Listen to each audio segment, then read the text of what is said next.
ಸ್ನೇಹಿತರೆ, ಬುದ್ಧ ನಿಜವಾಗಲೂ ವಿಷ್ಣುವಿನ ಅವತಾರನ? ಬುದ್ಧ ಬೌದ್ಧ ಧರ್ಮವನ್ನು ಸ್ಥಾಪಿಸಿದ್ದೇಕೆ? ಆ ರಾಜಕುಮಾರ ಕಾಡಿನ ಪಾಲಾಗಿದ್ದೇಕೆ?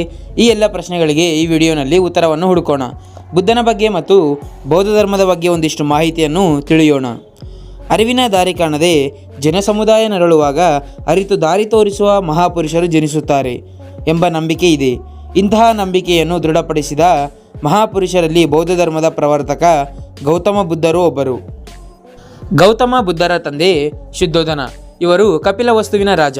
ಇವರಿಗೆ ಪ್ರಜಾಪತಿ ಗೌತಮಿ ಮತ್ತು ಮಾಯಾದೇವಿ ಎಂಬ ಇಬ್ಬರು ಪತ್ನಿಯರಿದ್ದರು. ಬುದ್ಧನ ಜನನದ ವರ್ಷದ ಬಗ್ಗೆ ಒಮ್ಮತವಿಲ್ಲ. ಈತನು ಕ್ರಿಸ್ತಪೂರ್ವ 566ರ ವೈಶಾಖ ಶುದ್ಧ ಪೂರ್ಣಿಮೆಯೆಂದು ನೇಪಾಳದ ಲುಂಬಿನಿ ವನದಲ್ಲಿ ಮಾಯಾದೇವಿಯ ಮಗನಾಗಿ ಜನಿಸಿದನು. ಬುದ್ಧ 7 ದಿನದ ಮಗುವಾಗಿದ್ದಾಗಲೇ ತಾಯಿಯನ್ನು ಕಳೆದುಕೊಂಡನು. ನಂತರ ಪ್ರಜಾಪತಿ ಗೌತಮಿಯು ಇವರನ್ನು ಸಾಕಿದಳು. ಜ್ಯೋತಿಷ್ಕರು ಇವರ ಭವಿಷ್ಯ, ಪಟ್ಟಾಭಿಷಿಕ್ತನಾದರೆ ಒಳ್ಳೆಯ ರಾಜನಾಗುತ್ತಾನೆ, ಇಲ್ಲವಾದಲ್ಲಿ ರಾಜ್ಯಕೋಶಗಳ ಅಧಿಕಾರವನ್ನು ತೊರೆದು ಯೋಗಿಯಾದರೆ ಮಹಾಯೋಗಿ ಎನ್ನಿಸಿ ಜಗದ್ವಿಖ್ಯಾತ ವ್ಯಕ್ತಿಯಾಗುವನು ಎಂದು ಹೇಳುತ್ತಾರೆ. ತನ್ನ ಮಗ ಯೋಗಿಯಾಗಬಾರದು ಎಂದು ಶುದ್ಧೋಧನ ಅವರನ್ನು ಅರಮನೆಯಲ್ಲೇ ಎಲ್ಲ ಸುಖಭೋಗಗಳನ್ನು ನೀಡುತ್ತಾರೆ. ತಮ್ಮ 16ನೇ ವಯಸ್ಸಿಗೆ ಯಶೋಧರ ಎಂಬ ಮಹಿಳೆ ಜೊತೆ ವಿವಾಹವನ್ನು ಮಾಡಲಾಗುತ್ತದೆ. ಇವರಿಬ್ಬರಿಗೆ ರಾಹುಲ ಎಂಬ ಗಂಡು ಮಗು ಸಹ ಜನಿಸುತ್ತೆ. ಒಮ್ಮೆ ಪೂರ್ವ ಸೂಚನೆಯನ್ನು ನೀಡದೆ ತನ್ನ ಸಾರಥಿಯಾದ ಚೆನ್ನನೊಂದಿಗೆ ಅರಮನೆ ಹೊರಗಡೆ ಹೋಗುತ್ತಾನೆ ಸಿದ್ಧಾರ್ಥ. ಹೀಗೆ ಅರಮನೆಯಿಂದ ಹೊರಬಂದ ಸಿದ್ಧಾರ್ಥನಿಗೆ ಒಬ್ಬ ವೃದ್ಧ, ಒಬ್ಬ ರೋಗಿ ನರಳುತ್ತಿರುವುದು, ಒಂದು ಶವಯಾತ್ರೆಯನ್ನು ಮತ್ತು ಒಬ್ಬ ಸನ್ಯಾಸಿಯನ್ನು ಕಂಡನು. ಮೊದಲ 3 ದೃಶ್ಯಗಳಲ್ಲಿ ದುಃಖವನ್ನು ನೋವನ್ನು ಕಂಡನು. 4ನೇ ದೃಶ್ಯದಲ್ಲಿ ಸಂತೋಷವನ್ನು ಕಂಡನು.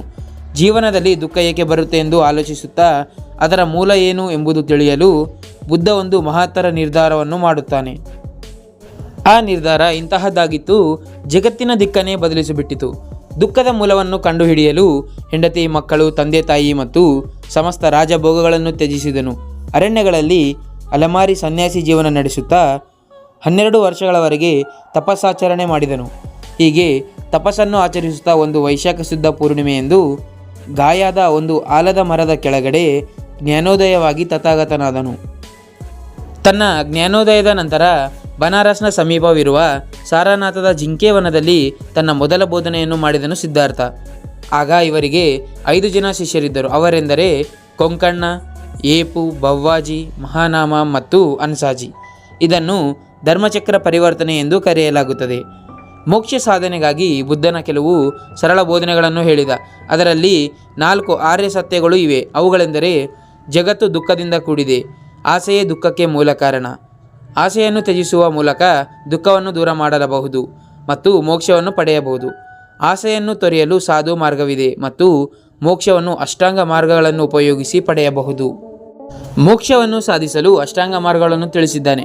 ಅವು ಈ ಮುಂದಿನಂತಿವೆ: ಒಳ್ಳೆಯ ಮಾತು, ಒಳ್ಳೆಯ ಕಾರ್ಯ, ಒಳ್ಳೆಯ ಜೀವನ ಕರ್ಮ, ಒಳ್ಳೆಯ ಆಲೋಚನೆ, ಒಳ್ಳೆಯ ನಿರ್ಧಾರ, ಧ್ಯಾನ, ಗಮನ ಮತ್ತು ಪ್ರಯತ್ನ. ತನ್ನ 80ನೇ ವಯಸ್ಸಿನಲ್ಲಿ ಉತ್ತರ ಪ್ರದೇಶದ ಕುಶಿನಗರದಲ್ಲಿ ಏಷಿಯಾದ ಬೆಳಕಾದ ಗೌತಮ ಬುದ್ಧನು ನಿರ್ವಾಣ ಹೊಂದಿದನು. ಬುದ್ಧನ ಮರಣದ ನಂತರ ಬೌದ್ಧ ಧರ್ಮದಲ್ಲಿ ಬಿರುಕು ಉಂಟಾಯಿತು. ಇದನ್ನು ಪರಿಹರಿಸಲು 4 ಬೌದ್ಧ ಸಮ್ಮೇಳನಗಳು ನಡೆದವು. ಅವುಗಳು ಈ ಮುಂದಿನಂತಿವೆ. ಮೊದಲ ಬೌದ್ಧ ಸಮ್ಮೇಳನ, ಇದು ಕ್ರಿಸ್ತಪೂರ್ವ 483ರಲ್ಲಿ ನಡೆಯಿತು. ಇದರ ಅಧ್ಯಕ್ಷತೆ ಮಹಾಕಶ್ಯಪನಾಗಿದ್ದ. ರಾಜಗೃಹದಲ್ಲಿ ನಡೆಯಿತು. ಇದು ಅಜಾತಶತ್ರು ಇದನ್ನು ಹಮ್ಮಿಕೊಂಡಿದ್ದನು. ಇದರಲ್ಲಿ ಸುತ್ತ ಪೀಠಿಕಾ ಮತ್ತು ವಿನಯ ಪೀಠಿಕೆಗಳನ್ನು ರಚಿಸಲಾಯಿತು. 2ನೇ ಬೌದ್ಧ ಸಭೆ, ಇದನ್ನು ಕಾಲಾಶೋಕ ಕ್ರಿಸ್ತಪೂರ್ವ 383ರಲ್ಲಿ ವೈಶಾಲಿಯಲ್ಲಿ ಹಮ್ಮಿಕೊಂಡನು. ಇದರ ಅಧ್ಯಕ್ಷ ಸಭಾಕಮಿಯಾಗಿದ್ದ. ಇದರಲ್ಲಿ ವಿನಯ ಪೀಠಿಕದ ಬಗ್ಗೆ ಚರ್ಚೆ ಮಾಡಿದರು. ಇಲ್ಲಿ ಧರ್ಮವು ಸ್ಥವಿರವಾದಿಗಳು ಮತ್ತು ಮಹಾಸಂಘಕರು ಎಂದು ಹೊಡೆದು ಹೋಯಿತು. 3ನೇ ಬೌದ್ಧ ಸಭೆ, ಇದು ಅಶೋಕನು ಕ್ರಿಸ್ತಪೂರ್ವ 350ರಲ್ಲಿ ಪಾಟಲಿಪುತ್ರದಲ್ಲಿ ಹಮ್ಮಿಕೊಂಡನು. ಮೊಗಲಿಪುತ್ರ ತಿಸ್ಸ ಇದರ ಅಧ್ಯಕ್ಷತೆಯನ್ನು ವಹಿಸಿದನು. ಇದರಲ್ಲಿ ಧರ್ಮದ ಅಭಿಧಮ್ಮ ಪೀಠಿಕವನ್ನು ರಚಿಸಲಾಯಿತು. 4ನೇ ಮಹಾಸಭೆಯು ಕ್ರಿಸ್ತಶಕ 1ನೇ ಶತಮಾನದಲ್ಲಿ ಕನಿಷ್ಕನು ಕಾಶ್ಮೀರದ ಕುಂದಾವನದಲ್ಲಿ ಹಮ್ಮಿಕೊಂಡ. ಇದರ ಅಧ್ಯಕ್ಷತೆಯನ್ನು ವಸುಮಿತ್ರ ಮತ್ತು ಅಶ್ವಘೋಷನು ವಹಿಸಿದರು.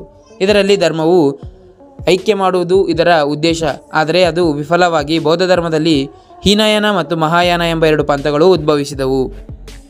ಈ ಬೌದ್ಧ ಧರ್ಮವು ಬುದ್ಧನ ಮರಣದ ನಂತರ ಭಾರತ ಬಿಟ್ಟು ಬೇರೆ ದೇಶಗಳಲ್ಲಿ ಪ್ರಚಲಿತವಾಯಿತು. ಭಾರತದಲ್ಲಿ ಬೌದ್ಧ ಧರ್ಮದ ಅವನತಿಗೆ ಕೆಲವು ಕಾರಣಗಳಿವೆ. ಅವು ಈ ಮುಂದಿನಂತಿವೆ: ವೈದಿಕ ಧರ್ಮದಲ್ಲಿನ ಸುಧಾರಣೆಗಳು. ರಾಜಾಶ್ರಯ ದೊರೆಯದಿರುವುದು ಬುದ್ಧ ಧರ್ಮಕ್ಕೆ. 2 ಪಂಥಗಳಾಗಿ ಬೌದ್ಧ ಧರ್ಮವು ವಿಂಗಡಣೆಯಾದದ್ದು. ಮತ್ತು ಸಂಸ್ಕೃತ ಭಾಷೆಗೆ ಬೌದ್ಧ ಧರ್ಮವು ಹಿಂತಿರುಗಿತು. ಮೂರ್ತಿ ಪೂಜೆಯೂ ಪ್ರಾರಂಭವಾಯಿತು. ಹಾಗೆ ವಿದೇಶಿಗರ ದಾಳಿಗಳು ಸಹ ಬೌದ್ಧ ಧರ್ಮದ ಅವನತಿಗೆ ಕಾರಣವಾದವು. ಸ್ನೇಹಿತರೆ, ಈ ವಿಡಿಯೋ ಇಷ್ಟವಾದರೆ ಲೈಕ್ ಮಾಡಿ, ಚಾನಲ್ಗೆ ಸಬ್ಸ್ಕ್ರೈಬ್ ಮಾಡಿ. ಸಿಗೋಣ ಮುಂದಿನ ವಿಡಿಯೋದಲ್ಲಿ.